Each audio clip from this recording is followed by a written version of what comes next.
मनुस्मृति मुर्दाबाद मुर्दाबाद मुर्दाबाद मनुस्मृति मुर्दाबाद मुर्दाबाद मुर्दाबाद मनुस्मृति मुर्दाबाद मुर्दाबाद मुर्दाबाद संविधान जिंदाबाद। इस दिन लोग ये जान जाएगा कि मनुस्मृति में एक्चुअल चीज है क्या, तो उसका तो लोटिया डूब जाएगा, उसको झोला लेके भागना पड़ेगा। चूंकि वो यहाँ का है, वो तो विदेशी आदमी है। मानने वाले लोग, मनुस्मृति को मानने वाले लोग, जो देश में विषमता की खाई को चौड़ी करने वाले लोग, ये तो 2-4% लोग हैं। आप देख रहे हैं आए दिन दलितों की हत्या हो रही है। क्यों हो रही है हत्या? इसलिए कि उस मनु विधान को हम लोग नहीं मान रहे हैं। नमस्कार, मैं मनीष कुमार, आप देख रहे हैं मेन शो। स्वागत है मेरे यूट्यूब चैनल पर। दोस्तों, आज हम फिर गोपालगंज मोड़ पे मौजूद है और यहाँ पे देखिए कि आज 25 दिसंबर को बाबा साहब ने जिस तरीके से मनुस्मृति दहन किया था और पूरा बहुजन समाज यहाँ पे इकट्ठा होकर के मनुस्मृति दहन कर रहा है। नागेश्वर धाम के बाबा हैं, एक मुहिम चलाए रहे हैं कि सभी हिंदुओं इकट्ठा हो जाओ, हिंदुओं के नाम पे इकट्ठा हो जाओ। और उन्होंने ये भी कहा कि मनुस्मृति सबसे श्रेष्ठ है, उसको जलाना एक कानूनी अपराध होगा। इस पर आप क्या कहना चाहेंगे? हम उससे पूछना चाहते हैं सबसे पहले कि जो ये बात कह रहा है कि मनुस्मृति से देश चलेगा, वो अपना बाप से पूछे कि इस देश में जो विषमता की खाई को चौड़ी किया गया, ये मनु को जो मालिक बनाया गया कि वो धर्म लिखे, उसके अनुसार देश चलेगा। उसमें जो विषमता की खाई दी गई, इस विषमता के खाई को मानने वाले लोग कितने % इस देश में हैं? वो कहता है कि इससे अगर देश चलेगा, तो इससे देश को मारने वाले लोग, जो मानने वाले हैं मनु, आज हमारे ही लोग न मान के मनुस्मृति को मान के आई विषमता के खाई को चौड़ी किए हैं। समाज में गैर बराबरी को माना जा रहा है। हम पूछते हैं कि जिस दिन लोग ये जान जाएगा कि मनुस्मृति में एक्चुअल चीज है क्या, तो उसका तो लोटिया डूब जाएगा, उसको झोला लेके भागना पड़ेगा। चूंकि वो यहाँ का है, वो तो विदेशी आदमी है। आज जो लोग कहता है कि अंग्रेज चले गए, तो अंग्रेज से पहले तो वो सब आया था इस देश में। आज 4000 साल 5000 साल से इस देश में कब्जा किया हुआ है। तो ये बात तो हम लोग ना जानते हैं, ये देश का जो दलित वर्ग का लोग है ये जानता है। इसको निचोड़ हम लोग निकाल के सामने ला रहे हैं कि ये मनु को मानने वाले लोग, मनुस्मृति को मानने वाले लोग, जो देश में विषमता की खाई को चौड़ी करने वाले लोग, ये तो 2-4% लोग हैं। अब ये दुर्भाग्य की बात है कि आज दलित पर बिरादरी के लोग, दलित समाज के लोग जितने आवाज़ को बुलंद कर रहा है, आज ओबीसी वर्ग के लोग अगर 10 से 15% हमारा साथ दे दे, तो इस सबको भागना पड़ेगा यूरेशिया। क्योंकि ये यूरेशियन सब ये हमारे देश में कब्जा किया हुआ है। ये जो कहता है, इसको मानने वाले कौन लोग हैं? दलित वर्ग तो लड़ रहा है रोड पर। आप देख रहे हैं आए दिन दलितों की हत्या हो रही है।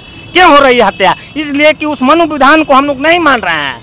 हम लोग उसको खंडन कर रहे हैं, दिखा रहे हैं। ये मनुस्मृति जलाने का कारण क्या है? यही हम लोग संदेश देना चाहते हैं कि हमारा जनरेशन, हमारा औलाद पूछे कि ये आप लोग क्या कर रहे हैं, तब हम लोग बताएंगे कि यही वो जहर है जो देश में विषमता की खाई को चौड़ी किया। आज ओबीसी वर्ग के नौजवान किससे उलझते हैं? दलित से उलझ रहे हैं। अगर वो भाई हमारा भाई है, यही मनुस्मृति अगर वो लोग ओबीसी समाज के लोग अगर पढ़ें, तो जानेंगे कि 90% लोग को शूद्र बताया गया है। तो 90% लोग शूद्र कौन है? SC ST OBC, इसी लोगों को 90% शूद्र बताया गया है। आज हमारे बबलू यादव जैसे भाई यहाँ खड़े हैं, हमारे सत्येंद्र कुशवाहा जैसे लोग लड़ रहे हैं समाज में। अगर ये ओबीसी वर्ग का अगर 10-15% लोग साथ दे दे, तो ये मनु विधान धीरेन्द्र शास्त्री का बाप का ये देश है। ये देश, इस देश के मूल निवासी दलित, पिछड़ा, अल्पसंख्यकों का देश है। बस ये दुर्भाग्य की बात है कि हमारे ओबीसी वर्ग के नौजवान थोड़ा उलझे हुए हैं धर्म में। जिस दिन वो जाग गए, उस दिन धीरेन्द्र शास्त्री क्या, उसका बाप भी यहाँ से भागेगा झोला अपना बिस्तारा लेके यूरेशिया। परिचय दीजिए। मेरा नाम आजाद कुमार पासवान हुआ, अनुसूचित जाति जनजाति जिला अध्यक्ष सिवान। क्या चीज़ का सर आप लोग प्रदर्शन कर रहे हैं? देखिए, 25 दिसंबर 1927 को मानव में भेद डालने वाला ग्रंथ, जो कि हजारों वर्षों से शोषित वंचित रखा, जिसका नाम है मनुस्मृति, उसको बाबा साहब ने 25 दिसंबर 1927 को अपने 5 अनुयायियों के द्वारा मिल करके, और उन्होंने जो है इस मानव में भेद डालने वाला ग्रंथ को जलाया था। उस दिन से हर साल भारत में SC ST OBC माइनॉरिटी जो समानता समरसता में विश्वास रखते हैं, सभी लोग आज के दिन मनुस्मृति दहन करते हैं। वो ऐसा ग्रंथ था जिसमें शोषित वंचितों को जो है, शूद्रों को पढ़ने का अधिकार नहीं था, धन रखने का अधिकार नहीं था, स्तन ढकने का अधिकार नहीं था महिलाओं को। इतना बुरा ग्रंथ जो है भारत में, जिसको इंसानों को जो है जानवर से भी बदतर जिंदगी जीने के लिए मजबूर किया था, उस ग्रंथ को बाबा साहब ने जलाया था। उस दिन से परंपरा बन गई कि हम सभी लोग, ये जो ग्रंथ था वो बुराइयों से भरपूर था। आज भी आप देखेंगे कि तमाम ऐसे आरएसएस के लोग जो है इसी ग्रंथ के अनुसार उनकी विचारधारा ऐसी बनी हुई है कि महिलाओं को जो है अपमान करते हैं, बलात्कार करते हैं, अधिकारों के प्रति जो है वो गलत गलत कानून लाते हैं। उसी ग्रंथ को लागू करने के लिए पंडित धीरेन्द्र शास्त्री जो है ये जो है अपने एक मुहिम चला रहा है। ये लोग बोलते हैं हिंदू राष्ट्र की परिकल्पना जो है मनुस्मृति जो है ग्रंथ ही बताता है ना। तो ऐसे ग्रंथ को हम लोग जो है आज जलाने का काम करते हैं और संदेश देते हैं कि ऐसा ग्रंथ जो है भारत में नहीं चलेगा। इस देश में भारतीय संविधान बाबा साहब डॉक्टर B.R. अम्बेडकर द्वारा लिखित है, उसी से यह देश चलेगा। इसी को लेकर के हम सारे लोग इकट्ठा होकर के बहुजन समाज पार्टी और तमाम लोग, बहुजन समाज के लोग जो है सारे लोग इकट्ठा होकर के आज हम लोग जो है आज के दिन ये जलाते हैं और ये संदेश देते हैं कि इस देश में ऐसा विचारधारा नहीं चलेगा। परिचय दीजिए। मेरा नाम दीपक सम्राट हुआ, भीम आर्मी प्रदेश महासचिव। मनुस्मृति से बहुजन समाज को क्या खतरा हो सकता है? क्या किसी भी ग्रंथ को जलाना संविधान उसको अधिकार देता है? देखिए, ग्रंथ एक मैसेज होता है हमारे समाज के लिए।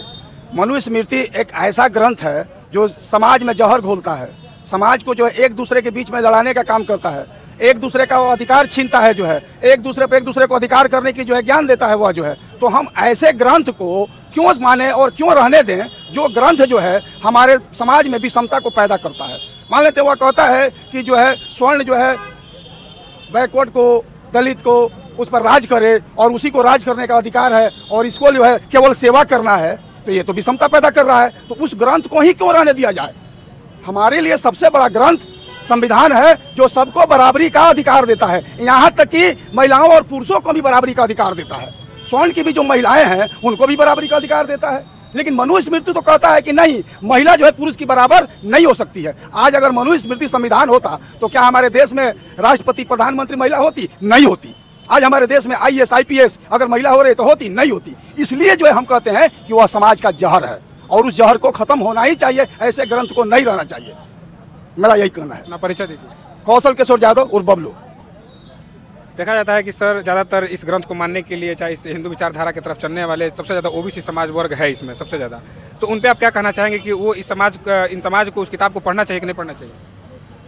सबसे पहले तथागत भगवान बुद्ध के चरणों में श्रद्धासुमन अर्पित करते हुए परम पूज्य बोधिसत्व बाबा साहेब डॉक्टर भीमराव अम्बेडकर जी को नमन करते हुए आज मनुस्मृति दहन दिवस 25 दिसंबर 2024 सीवान जिले के अम्बेडकर स्मृति पार्क में उपस्थित सभी भीम सैनिकों को मैं हार्दिक बधाई देता हूं कि बहुत ही सुंदर नए काम करने के लिए इतने लोग इकट्ठे हुए हैं। आपका जो प्रश्न है उस प्रश्न पर मैं आता हूं और मनुस्मृति के बारे में जानना बहुत ज़रूरी है कि मनुस्मृति की रचना कब की गई, कौन किया, क्यों किया।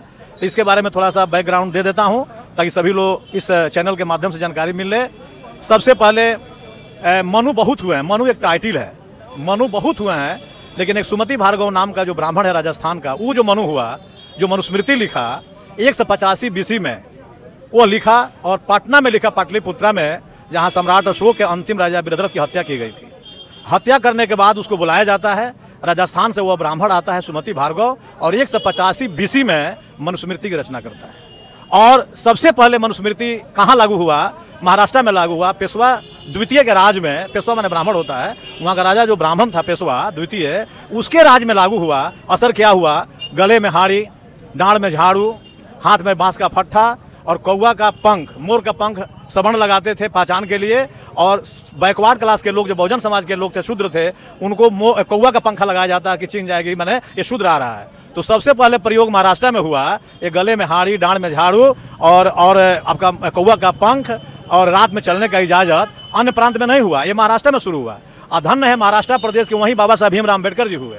तो जो दुनिया का सबसे बड़ा विद्वान थे, उन्होंने कहा कि ये जो समाज में विषमता फैली हुई है ये किसका देन है? तो 20 बरस उन्होंने अध्ययन किया, भारतीय ग्रंथों का अध्ययन किया और अध्ययन करने के बाद वो पाया कि एक जहरीला जो ग्रंथ है, जो बबलू भाई ने हमारा बोला, जहरीला ग्रंथ है जिससे शासन प्रशासन चल रहा था। वो उस समय का ब्राह्मणी राज उसी पर चलती थी। उस समय संविधान नहीं था, कोई किताब ऐसी नहीं थी जिससे आपका प्रशासन गाइड हो। वो मनुस्मृति, महिलाओं को पढ़ने का अधिकार माना था। दलित अगर जुबान खोल दिया तो जिह्वा काट लो, कान से सुन लिया शीशा ठोक दो, उसी काल में हुआ। तो बाबा साहब जब अध्ययन किए कि भाई सबसे जहरीला ग्रंथ मनुस्मृति है और मैं इतना पढ़ा लिखा हूँ, मुझे सम्मान नहीं मिलता है, तब उन्होंने निर्णय लिया कि मैं इसका दहन करूँगा। वह दिन आया 25 दिसंबर 1987।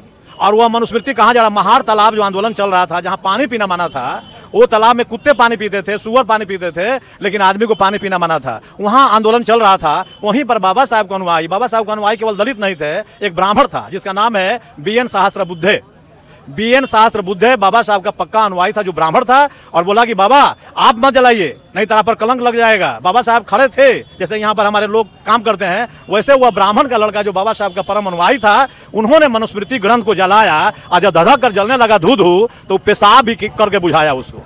ये इतिहास में लिखा हुआ है। इसलिए मैं बता रहा हूं कि बैकग्राउंड जानिए। और बाबा साहब ये के नेतृत्व में जो मनुस्मृति दहन किया, उस समय से यह परंपरा बन गई कि प्रत्येक साल हम उसका दहन करेंगे। जब तक ये संविधान के अनुसार से भारत नहीं चलेगा, प्रशासन नहीं चलेगा। अगर मनुस्मृति के अनुसार, जैसे कि आपका मोहन भागवत कवि बोलते हैं, बागेश्वर धाम बोलते हैं, वो कहाँ से बोलता है? वो संविधान से नहीं बोल रहा है, वो मनुस्मृति ग्रंथ से बोल रहा है, ताकि उसके वही परोसा गया है। उसके घर में संविधान नहीं है। अगर संविधान होता तो वह इक्वालिटी की बात करता, भाईचारा की बात करता, जस्टिस की बात करता, लिबर्टी की बात करता। वो नहीं करता है। वो केवल कहेगा ऊंच नीच, ब्राह्मण जो है सबसे श्रेष्ठ है, उसके बाद क्षत्रिय श्रेष्ठ है, उसके बाद वैश्य श्रेष्ठ है, सबसे नीचा जो है आपका शूद्र है, वो बात कर रहा है। इसलिए आज भी आवश्यकता है, आज हम लोग 2024 में जी रहे हैं, आज भी भारत का कोई ऐसा गांव नहीं है जहां जात पात दिखाई नहीं पड़ता है, बड़ छोट नहीं है। आज अगर संविधान नहीं होता तो मुलायम सिंह जैसे उत्तर प्रदेश के बड़े नेता मुख्यमंत्री नहीं बने होते, उनके बेटा नहीं बनते, लालू जी मुख्यमंत्री नहीं बनते, राबड़ी नहीं बनती, उनका बेटा तेजस्वी हुंकार नहीं भरता, मोहन मायावती नहीं बनती। और भारत का संविधान का कमाल है कि हम लोग देखिए आज कोट पैंट शर्ट में पहन कर गए हैं, ये भी पहनना मुश्किल था, सवर्ण के दरवाजे से चलना मना था, कपड़ा हम लोग झोरा में हमारे पूर्वज लेकर जाते थे कि बाबू नहीं देख लेगी, सब साफ सुथरा कपड़ा पहना है, जूता निकाल लेते थे।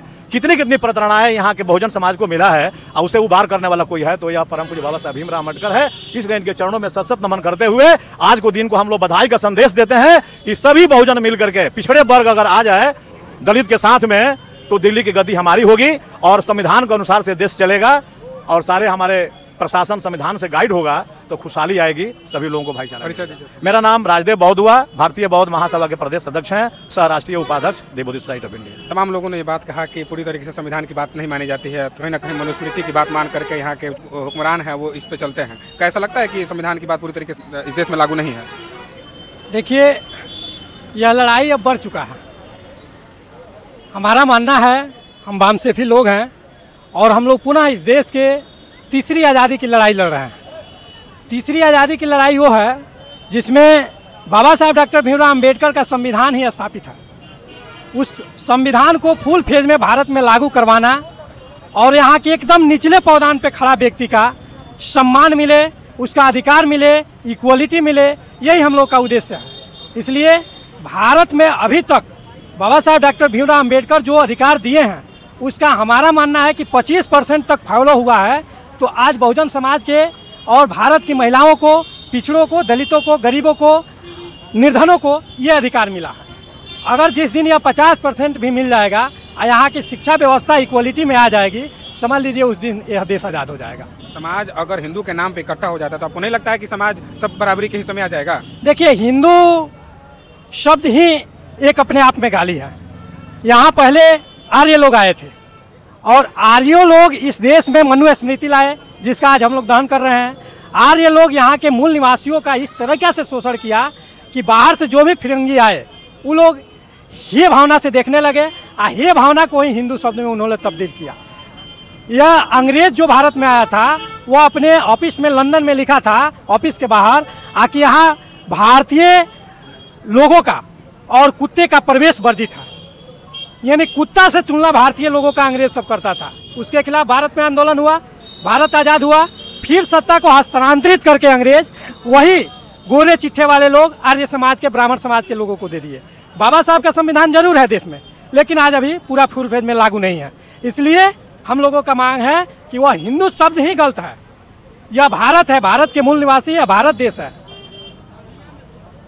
संविधान में कहीं हिंदू शब्द का जिक्र नहीं हुआ है, कहीं हिंदुस्तान का जिक्र नहीं हुआ है। इसलिए वह शब्द ही गलत है, वह गाली है, मूर्खता का वह पहचान है। Bharat means India, India means Bharat. परिचय दीजिए। आलोक बाग, राम सागर पासवान, वामसेफ जिला अध्यक्ष, सिवान। बहुत बहुत धन्यवाद।